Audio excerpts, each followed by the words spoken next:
दोस्तों, क्या कल का दिन ब्लैक मंडे होने वाला है मार्केट के लिए, इन्वेस्टमेंट के लिए? ऐसा मैं नहीं कह रहा हूं, ऐसा सोशल मीडिया कह रही है, ऐसे बहुत सारे चैनल कह रहे हैं।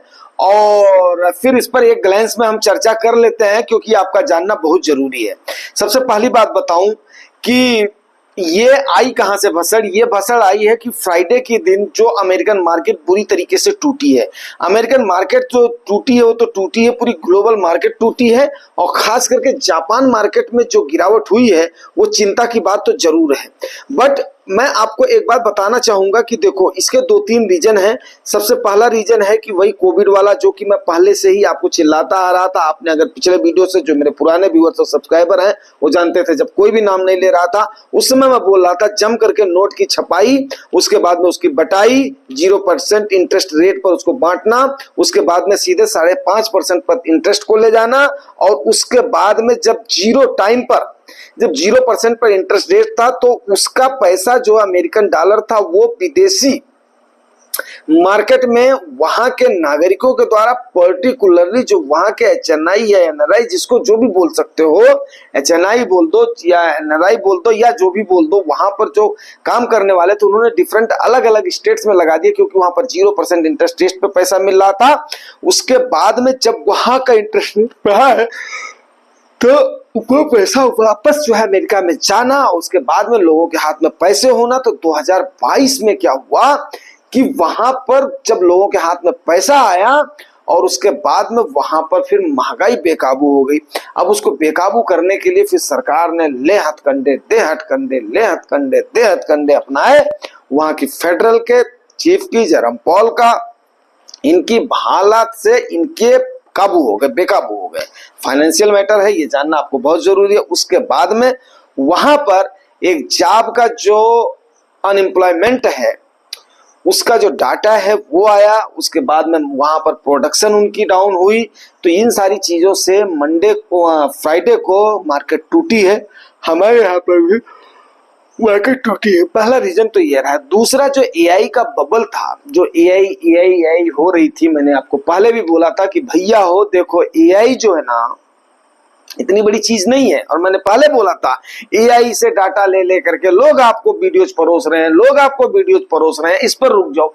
उसकी वजह से जितने टेक्नोलॉजी सेक्टर हैं, चाहे वो मेटा हो, चाहे वो आपका फेसबुक हो, चाहे वो आपका जितने भी मान लो, मतलब जो है ये सारे के सारे जो है ना बुरी तरीके से गिरे हैं।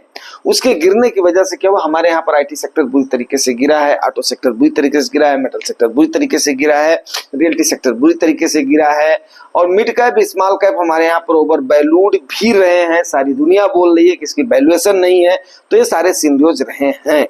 और उसके बाद में दूसरा, वहीं पर ही आग में घी का काम कर दिया आपका मिडिल ईस्ट का टेंशन। अब मिडिल ईस्ट के टेंशन में जो वहां का हनोई जो है ना, जो इसका हमास का चीफ है, वो मारा गया कहां पे? ईरान के अंदर में। ईरान के अंदर में मारा गया है। इसमें टर्की ने बड़ा भारी रोल लिया है। और आपको एक बात बता दूं आपकी जानकारी के लिए कि टर्की इसमें इतना आनंद क्यों लिया, उसकी बदनामी क्यों हुई, वो भी थोड़ा सा जान ले। फिर उसके बाद में देखते हैं कि म्यूचुअल फंड इन्वेस्टर्स ने कल करना क्या है। तो टर्की जो है ना, वो एक समय पर ऐसा आता था कि ये सारे के सारे जितनी कंट्रीज उसके आसपास में है ना, चाहे लेबनान हो, चाहे सीरिया हो, चाहे ईरान हो, चाहे इराक हो, चाहे जो है उसके बाद में ये सारे, और इवन यहाँ तक कि फिलिस्तीन भी हो, ये सारे के सारे यहाँ पर टर्की के एक बार बाहुल्य में आते थे। ठीक है ना।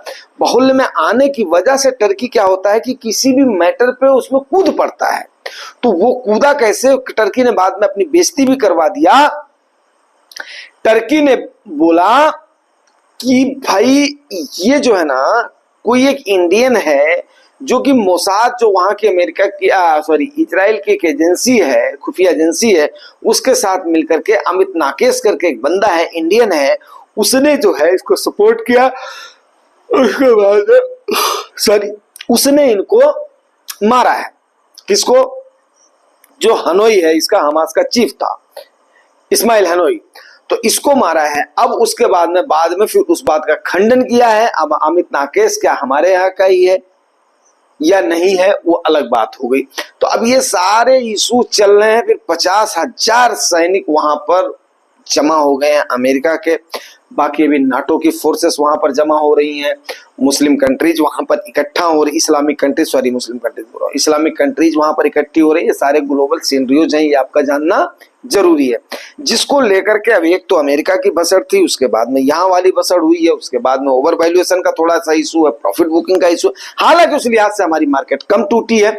अब उसके बाद में और भी जो बात आ रही है वो बात ये आ रही है कि बहुत सारे एयरपोर्ट्स पर लोग खड़े हुए हैं, कई सारे लोगों ने अपनी फ्लाइटें को बंद कर दिया है, अपने नागरिकों को एडवाइजरी जारी कर दी है। तो ये सारी चीजें आज के टाइम पर पूरे दिन में चल रही थी, और उसके बाद में जब भी हमें मौका मिला तो हमने थोड़ा सा स्टडी किया, उसके बाद में फिर सोचा कि अपने व्यूअर्स को इसको परोसा जाए। तो परोसा जाए मीन्स बताया जाए, एक ग्लैंस में बताया जाए कि कल क्या हो सकता है। देखिए अभी तक तो हमारे यहाँ पर टूटने के आसार नहीं है, जितना हमने स्टडी किया है। तो डिफरेंट फंड मैनेजर्स को जो हमारे जानने वाले थे उनसे भी हमने बात किया है, तो अभी भी कोई भी ऐसी सिचुएशन हमारे यहाँ पर नहीं है कि इतना ज्यादा क्रैश हमारे यहाँ पर आ जाएगा, जब तक ये धड़ाधड़ गड़गड़ाहट नहीं शुरू हो जाएगी। खास करके जब तक शिपिंग और पोर्ट और एयरपोर्ट ये जो है ना, जब तक ये बाधित नहीं होंगे, क्रूड ऑयल का प्राइस जो है ना, जब तक वो अफेक्ट नहीं होगा, तब तक अभी सिनेरियो नॉर्मल है। फिर भी कल की गिरावट पर हमने बैठना नहीं है। हमने आपको जैसा कि बार बार बताया हुआ, आप बताता हूं म्यूचुअल फंड के इन्वेस्टर्स को क्या करना है, जैसा कि हमने आपको बताया हुआ है, कभी भी हमने किसी भी टिप को हमने चूकना नहीं है। इसी दिन रात के लिए मैं आप लोगों को बार बार बोलता था कि हमेशा अगर आप मार्केट में हो तो आपने हमेशा जो है ना अपने हाथ में इन कैश कुछ ना कुछ रखना है। ये नहीं कि फोमो में आकर के रैली छूट जा रही है और उसके बाद में सारा पैसा डाल दो। नहीं मेरे भाई, कुछ ना कुछ ऐसे सिनेरियो आते हैं, और ये आज से नहीं आए हैं, ये सदियों से आते आए हैं और ये चलते चले जाएंगे। सदियों से मीन्स डिकेड से, जो 3-4 डिकेड की हमारी मार्केट है वहां से आते आए हैं और उसके बाद में चलते गए हैं। आपने क्या करना है, आपने इसे अपॉर्चुनिटी के जैसे लेना है। मेरे जैसी वो वाली गलती नहीं करनी है जो कि गलती उस समय मैंने कोविड के टाइम पर किया था। हालांकि ठीक है, उसके बाद में जो हमने किया है या उससे पहले का जो था हमारा, वो भी वापस आ गया है, क्योंकि उस समय जो गिरावट हुई थी 30-40% तो देख करके पेन भी हुआ था, लेकिन यही है, इत्तेफाक से हमने निकाला नहीं था। और उसके बाद में अभी तो कोई सवाल ही नहीं है। तो ये सारी चीजें हैं जो कि आपको बतानी बहुत जरूरी थी, और उसके बाद में पोजीशन के लिए हमने तैयार रहना है। ठीक है, मार्केट को खुलने दो, फिर उसके बाद में देखते हैं। सिनेरियो यही है, उम्मीद तो यही है, कुछ ना कुछ तो गिरावट होगी और उस अपॉर्चुनिटी को हम ग्रैब करेंगे। बस इसके साथ ही मैं अपने शब्दों को क्लोज करता हूं। तो ये सारी थी सिनेरियोस थी, स्ट्रैटेजी हमने आपको बता दी है।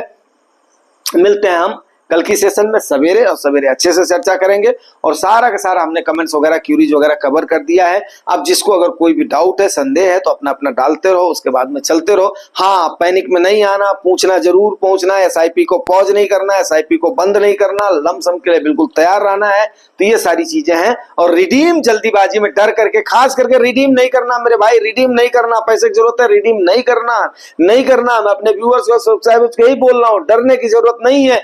ये फिर वहीं पर ही वापस आ जाए। अभी आपका टूटा कितना मार्केट है, अभी मुश्किल से 1%, 1.25%, 1.5% टूटी, इतना तो प्रॉफिट बुकिंग है यार। 5%, 10% का करेक्शन तो आम बात है, तो कोई भी चिंता करने की जरूरत नहीं। चलो जैसा होगा देखेंगे। ठीक है, उम्मीद करता हूं आप लोगों को समझ में आया होगा। अगर समझ में आया है तो रिवार्ड जरूर करना, रिवार्ड आपको पता है, like share subscribe. Thank you very